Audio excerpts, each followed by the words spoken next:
But speaking of things that we don't believe in, let's talk about some things we do believe in. Ooh, that segue. What? I don't think, I mean, we weren't planning on talking about this, but Loser Club, stumbled upon it. Shout out to the tech rabbi. Yeah, that was huge. And Tech's been tweeting me about, he loves my Michael Jackson Thriller Loser PFP. Dude, He said it twice, so I'm like, this has to be fire.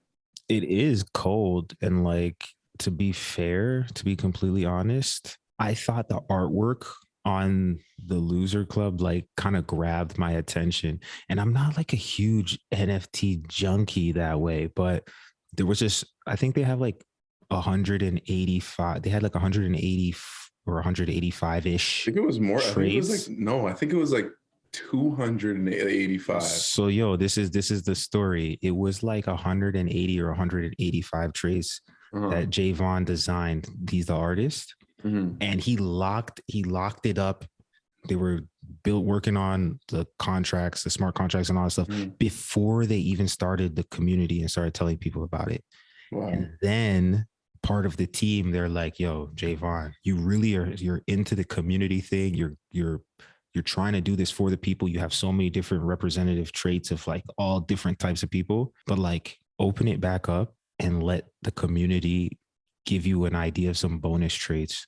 And so then they ended up, I believe, with like 217 traits, he said. And like some of them are like, they're just crazy creative. Like there's a thriller jacket, unicorn hat.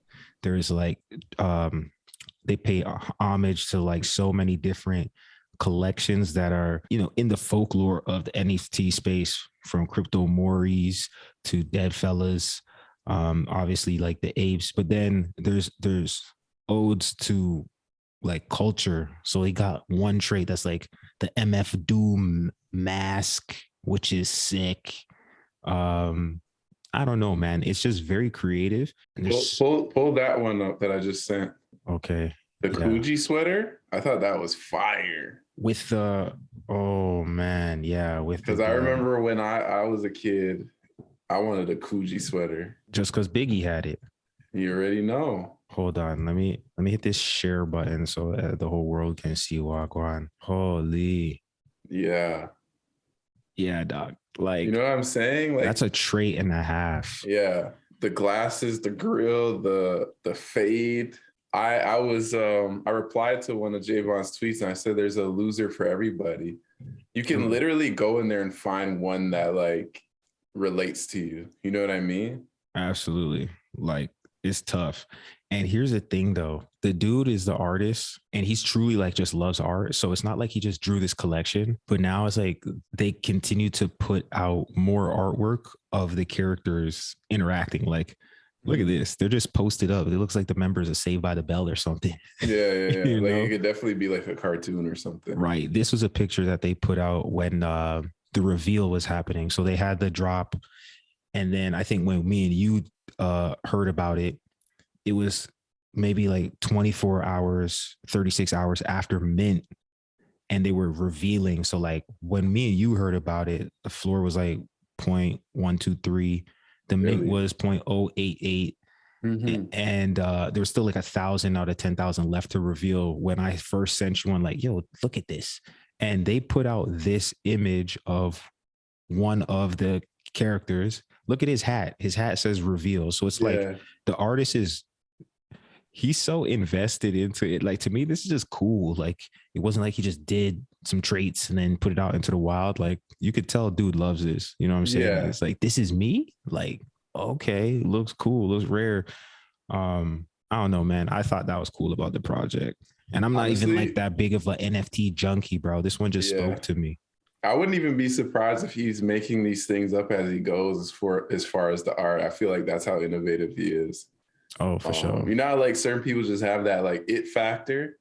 Yeah. As far as like, just like how they view things. I think like he might be one of them because, and like he's hopped into spaces with the community. This dude has like, he's like, 14,000 followers. He's got a decent following. Like he just made some good money off of an NFT drop, but he's in there with the community interacting. and I said it earlier in a space, I'm like, that's something that you want to see from the team, especially the guy who founded it, right? So because ultimately you're betting on the people running the project. It's not like there's so much stuff out there. Like some art is cool, some art's not. Like it depends on your flavor, your taste. But first of all, I think it always helps if what you're buying is something that you actually wouldn't mind holding on to because of the way it looks. And that comes from like, do you see yourself in it, or do you identify with certain traits or whatever that it shows? But then the second thing is like, who's executing behind this, and like, what's the team? Their quote unquote roadmap is literally, yo, we don't have a roadmap. We just wanted to decide. Right. We just wanted to do something that was super dope and give that to y'all. And they had a strategy for how they were going to allocate money. Like they were going to take 50% of all royalties going forward, and 1/3 of the mint money that they made. And they were going to use that for, I believe, like, you know, upkeep of the project and whatnot. It's a business. It's gotta, be sustainable. And if you're not funding a business properly, then even the best idea is going to die. So I think the people buy into that, the fact that there was like literally no promises. Yeah. And also like, I think that like they're in such a unique position because the art is fire, which is what you hear all the time. And the community is like obsessed with it. Like everybody's like kumbaya. I love you. I love my losers. Like it's so funny to be in there because like everybody's like just cool. Literally nobody's talking about the floor price.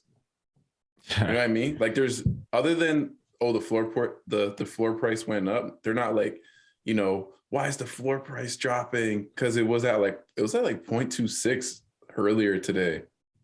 That's and it crazy. Dropped down to 0.192 right now. And nobody's panicking. Like I don't even care.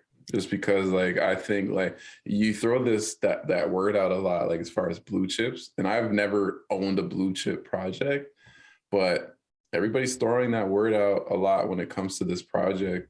And we minted at what? Like, I mean, we bought at like, you bought at like 11 p.m. Eastern. It was like 10 o'clock my time. And like we bought before bed. And I remember I text you and I'm like, dude, I don't even feel like iffy about this. Like wake up in the morning and it's a rug, or it dropped down to like 0.05 from 0.18 or whatever it was. Like I was just like, let's ride. Yeah, you know what? I'm with it, bro. I'm here for the long run. We'll see what happens though. But that's Loser Club, man. I think the message is good. It's like a lot of people were saying it was like their first NFT that they bought. Yeah, it was affordable, quote unquote affordable. I mean, I guess that's debatable. Ethereum standards. It's debatable, but gas was low at the time too. I think that's what I was saying. It was like it was a perfect storm for us. Gas I paid on the first transaction was like $12, or like maybe $18. It was just ridiculously low. But no, it's a good message, bro. It's like inclusive, like more inclusive than I've ever seen. Like, first of all, there's men and women. There's men with damn lipstick. There's women with beards. There's people with their head covered with a, what do you call it? Like a bag, and you can't tell. There's all kinds of stuff. There's something for everybody. You know what I'm saying? So power to them for thinking about how to bring in the most people. Yeah, 100%. Like I was getting offers this morning, like on all of mine, and I've never had that happen. It's still super early, bro. It's not even been like 3 days. Yeah. Maybe it's been 3 days exactly. It hasn't been a week, that's for sure. Yeah.